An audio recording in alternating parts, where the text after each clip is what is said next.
अस्सलामुअलैकुम, मैं हूं फैसल तारड़। आज 14 जून 2020 है। जब आप ये वीडियो देख रहे होंगे तब तक 15 जून 2020 हो चुका होगा। आज जो मैं आपके सामने वीडियो रखने वाला हूं, इसकी बेशुमार मेरे पास फरमाइशें आती हैं, लेकिन ऐसी खबरें बहुत कम होती हैं। लेकिन आज जो मेरे पास आपके सामने रखने के लिए खबरें हैं, वो तकरीबन हर पाकिस्तानी की ख्वाहिश होती है और हर पाकिस्तानी का दिल खुश होता है ऐसी खबरें सुनकर और ऐसी मालूमात लेकर। पाक फौज जो कि पिछले एक साल से इतनी ज़्यादा अग्रेसिव नहीं थी, किसी मसलहत के तहत, किसी हिकमत अमली के तहत बाजवा साहब इतने ज़्यादा अग्रेसिव नहीं थे। यानी हम भारत के मुकाबले में ज़रा खामोश हो गए थे। हमने सफारती लेवल पे ज़्यादा ध्यान देने की कोशिश की और उसके पीछे जो बड़ा हाथ था वो खान साहब का था। इमरान खान साहब ये चाहते थे कि जंग ना हो, अमन के साथ मसला हल हो, आलमी दुनिया भारत को प्रेशराइज करे, लेकिन पाकिस्तान इतना ज़्यादा कामयाब नहीं हो सका। उसके पीछे कई एक मसाइल हैं। लेकिन जब बाजवा साहब की दोबारा से पिछले कुछ दिन पहले मीटिंग हुई ISI के हेडक्वार्टर में, तो उन्होंने खान साहब से कहा कि हम जो नरम रवैया अपना रहे हैं, इससे भारत नाजायज़ फ़ायदा उठा रहा है, भारत खुश हो रहा है। उन्हें ऐसा लगता है जैसे पाकिस्तान एक कमज़ोर रियासत है। लिहाजा उसके बाद जब खान साहब ने बाकायदा इजाज़त दी कि अब आप अग्रेसिव हो जाएं, अब आप जारहाना रवैया अपनाएं, तब से पाक आर्मी जो परखचे उड़ा रही है भारतीय फ़ौज के, वो इंतहाई शानदार है। और ऐसा ही पाक आर्मी को रवैया रखना चाहिए, क्योंकि लातों के भूत बातों से कभी नहीं मानते। अब पाक फौज की जानिब से भारत पर एक दफ़ा फिर से हमला किया गया है। चंद दिन पहले मैंने एक वीडियो बनाई थी, मैंने आपको बताया था कि पाक फौज ने लाइन ऑफ कंट्रोल पर भारतीय फौज पर हमला किया है, जिसके नतीजे में भारत का ये दावा है कि हमारा एक फ़ौजी जहन्नम वासिल हुआ है, जबकि हमारे जो सिविलियन हैं वो इंजर्ड हुए हैं। लेकिन आज की खबर इंतहाई शानदार है। भारतीय मीडिया ये कहता है कि आज जो इंतहाई हैवी फायरिंग हुई है, जो कि हफ्ते की रात से जारी है, तकरीबन 24 घंटे हो चुके हैं, मुसलसल फायरिंग जारी है। जम्मू कश्मीर का ज़िला पूंछ है, कैरनी सेक्टर है। कैरनी सेक्टर में पाक फौज ने भारतीयों को जहन्नम वासिल किया है। भारतीय मीडिया के मुताबिक एक फौजी जहन्नम वासिल हुआ है, जबकि 3 शदीद जख्मी हुए हैं। अब भारतीय मीडिया पे आप कभी भी एतबार नहीं कर सकते, क्योंकि भारतीयों की जब भी लाशें गिरती हैं, ये तादाद कम बताती हैं। जब मुजाहिदीन ने हमला किया था वादी में, उस वक्त भी इन लोगों ने कहा था कि हमारे 6 लोग मरे हैं, जहन्नम वासिल हुए हैं, जबकि इतलात ये थी कि 25 से ज़ायद लोग जहन्नम वासिल हुए हैं। अभी मेरे पास जो इतलात हैं उसके मुताबिक बेशुमार इन लोगों के जहन्नम वासिल हुए हैं फ़ौजी, और ये भाग खड़े हुए हैं। पिछले एक दिन से फायरिंग जारी है और अब जो इनके मीडिया ने, इनकी वजारत दिफा ने काम करना शुरू किया है, ये पहले ऐसे कभी गंदे टैक्टिक्स, वैसे तो ये हर तरह की घटिया कार्रवाइयाँ करती हैं, लेकिन इस तरह से ये नहीं करते थे जो अब ये बयानबाजी कर रहे हैं और जो ये अब चीप लेवल पे आ चुके हैं।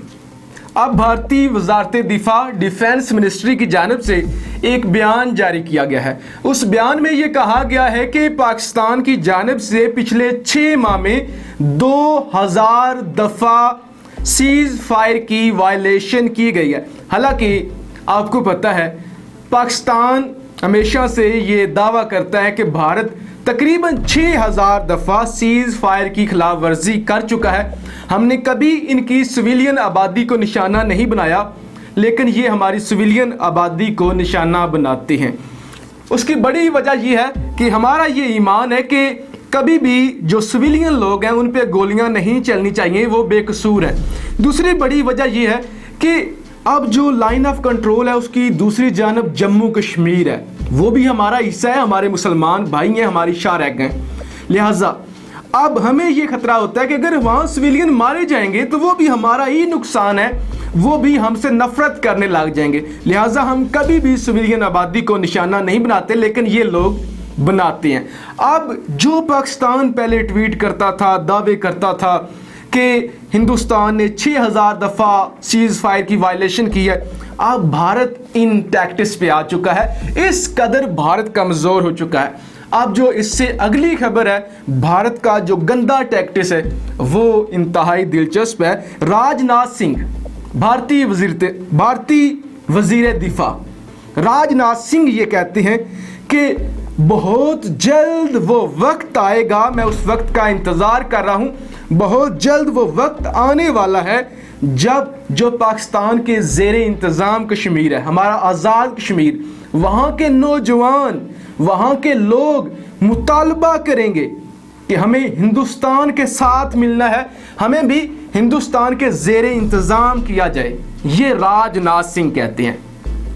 आपने पिछले 70 सालों से जम्मू कश्मीर के मुसलमानों पर जुल्म किए हैं, क्या कभी किसी एक ने भी जुल्म सहकर कहा है कि हम हिंदुस्तान के साथ रहना चाहते हैं? कभी किसी ने कहा हो?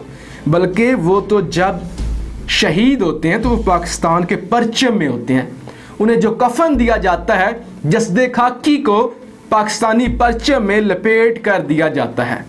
जब इतने जुल्म सहने के बावजूद, आपकी हट दर्मी की, आपकी लालचों के बावजूद वो लोग इस बात पे नहीं माने, तो क्या जो आज़ाद कश्मीर के हमारे मुसलमान भाई हैं, हमारे पाकिस्तानी भाई हैं, क्या वो ये कभी मुतालबा करेंगे? किस कदर आपकी ये घटिया सोच है, किस कदर आपका ये घटिया बयान है। अब जो इससे भी मज़ेदार खबरें बेशुमार होती हैं, लेकिन वक्त की कमी होती है, तेज़ी के साथ आपके सामने रखना चाहता हूँ कि भारतीय मीडिया का ये कहना है कि चीन अब जो काम कर रहा है, हमें लद्दाख भूल जाएगा, मुकम्मल तैयारी कर रहा है बाहराए हिंद के अंदर हमला करने की चीन। जबकि अब चीनी मीडिया ने भी ये मान लिया है कि जो अब चीन करने वाला है, इसके बाद हम लद्दाख को भूल जाएंगे, हमें लद्दाख छोटा लगेगा। भारत को लद्दाख से भी बड़ा खतरा। चीन भारत को हर तरफ से घेरना चाहता है, इसलिए लक्षद्वीप से मात्र 600 किलोमीटर की दूरी पर चीन एक कृत्रिम द्वीप का निर्माण कर रहा है। इसका खुलासा हाल ही में हुआ है। इस बीच विशेषज्ञों ने चेतावनी दी है कि चीनी ड्रैगन बहुत तेजी से हिंद महासागर में अपने पैर पसार रहा है और आने वाले समय में भारत को लद्दाख से भी बड़े खतरे का सामना करना पड़ सकता है। दरअसल चीन केवल जमीन पर ही नहीं, पानी में भी हर तरफ से भारत को घेरने की चाल चल रहा है। जबकि आखिर में एक मजीद जल्दी के साथ खबर आपके सामने रखूं, भारतीय सोशल मीडिया पे तंज किया जा रहा है और एक आर्टिकल भी छपा है भारत के मारूफ अखबार में, जिसमें कहा गया है कि हमने लद्दाख खो दिया है मगर सब कुछ कंट्रोल में है। मजाक उड़ाया गया है और मुकम्मल तजिया किया गया है कि आप तो ये भी कहते थे कि जम्मू कश्मीर हमारा है, आप तो ये कहते थे कि जो पाकिस्तान के ज़ेरे इंतज़ाम है, ये पाक ऑक्युपाइड कश्मीर कहते हैं, यानी जो आज़ाद कश्मीर है वो भी हिंदुस्तान का हिस्सा होगा। आप तो बड़े बड़े दावे करते थे, लेकिन कुछ भी नहीं हो सका। अब लद्दाख पे कब्जा है चीन का, लेकिन आप कहते हैं कि हमने अपनी टेरिटरी खो दी है, हमने अपनी ज़मीन खो दी है, लेकिन सिचुएशन आर अंडर कंट्रोल। लिहाजा अच्छी तरह से रगड़ा लगाया जा रहा है भारतीय आवाम की जानब से। लिहाजा मेरी ये गुजारिश है, अपने मुल्क की फ़ौज के लिए दुआ करें, अपने मुल्क के दिफा के लिए दुआ करें, और जो भी ऐसे लोग हैं जो पाक आर्मी के ख़िलाफ़ या हमारे जो अदारे हैं उनके ख़िलाफ़ हर्जा सराई करते हैं, उनके जो इरादे हैं उनको फाश करें, उनको निस्तो नाबूद करें और पाकिस्तानी होने का सबूत दें, क्योंकि ये एक मुश्किल वक्त है, हम हालते जंग में हैं। पाकिस्तान जिंदाबाद। सुरक्षा कारणों से हम नहीं बता सकते, लेकिन चीन की अर्थी उठाने का सामान बहुत है हमारे पास और हम फिर कर रहे हैं। युद्ध से किसी का भला नहीं होगा, यह आखिरी मौका है चीन के पास। उसके बाद लद्दाख से बीजिंग की दूरी खत्म हो जाएगी। लद्दाख में चीन सीमा के उस पार एक मैदानी इलाका है, पठार वाला इलाका। उस इलाके की भारतीय सेना ने लंबाई चौड़ाई नाप ली है, जहां चीनी ट्रक खड़े थे, और ये इलाका उतना बड़ा है जितने में चीन के 5000 बौने सैनिकों की कब्रें बन जाएं।